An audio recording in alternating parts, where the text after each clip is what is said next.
So what we're going to do is talk about some of these myths.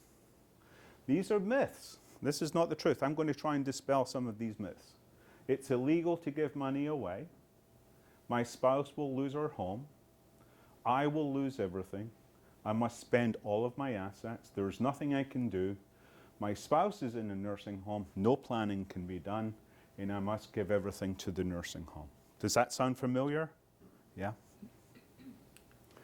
So, one of the big myths is Medicare is going to pay for the nursing home.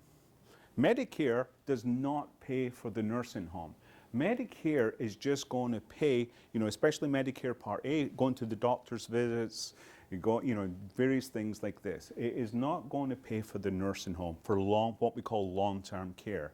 It will pay for rehabilitation.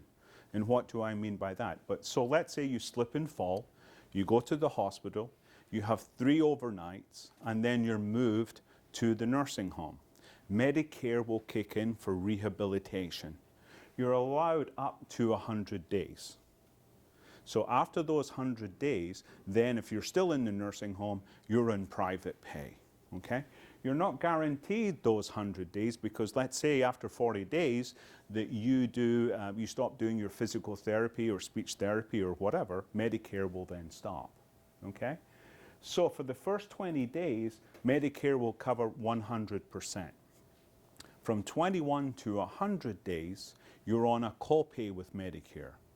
So if you don't have your supplemental insurance or your Medigap policies, it's going to come out of your pocket. Okay? So if you have supplemental insurance, Blue Cross Blue Shield, all those type of things, then they will pay the difference up to 100 days. Now, the hospitals are playing a game with you right at this moment in time. It's between what we call observation versus admitted. So we have some clients who have been in the nursing, in the hospital. They've been in there for 5 or 6 days. Then they're transferred to the nursing home for rehabilitation. So would you think that they would get on Medicare to pay for the rehabilitation?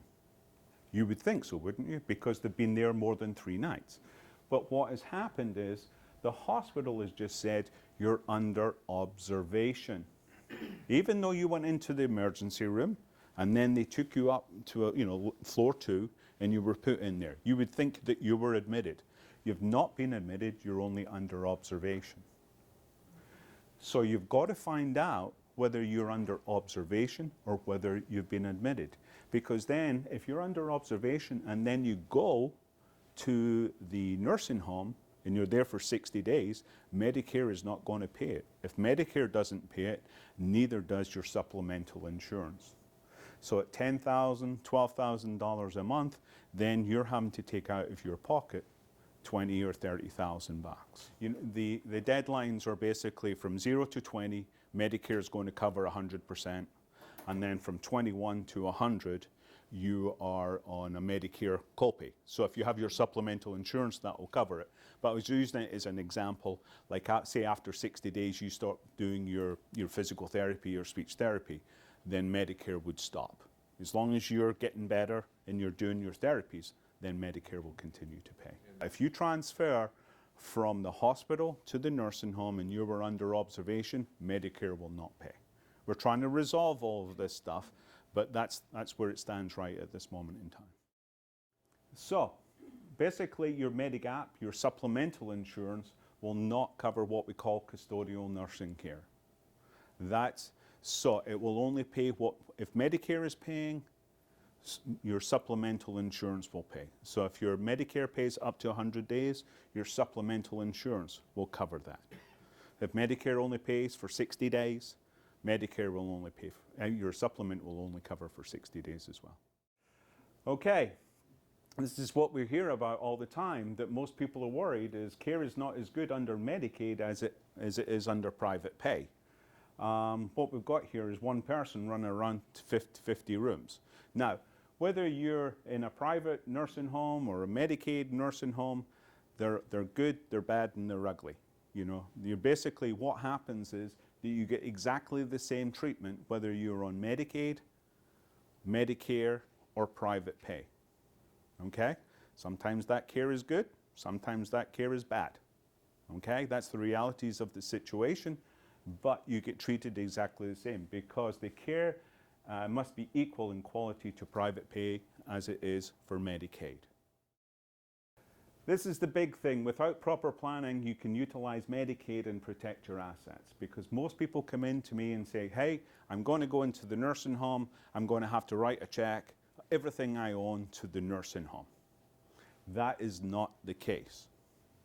It is not the case. Another big myth is we can't give money away. Yes, you can give assets away.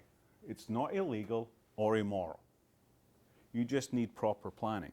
Because if you don't do it right, there's going to be consequences, and I'm going to show you the consequences later on, okay? But so we've got to plan for what's going to happen. Now, sometimes the planning is, we call it what we call our pre-crisis planning, is that we're setting up trusts and everything like this, or sometimes we call it crisis planning, i.e. I'm getting a call on a Friday night saying, my mom is going into the nursing home, what can we do? So we're in a crisis. We're like chickens with their heads cut off running around trying to get mom to qualify.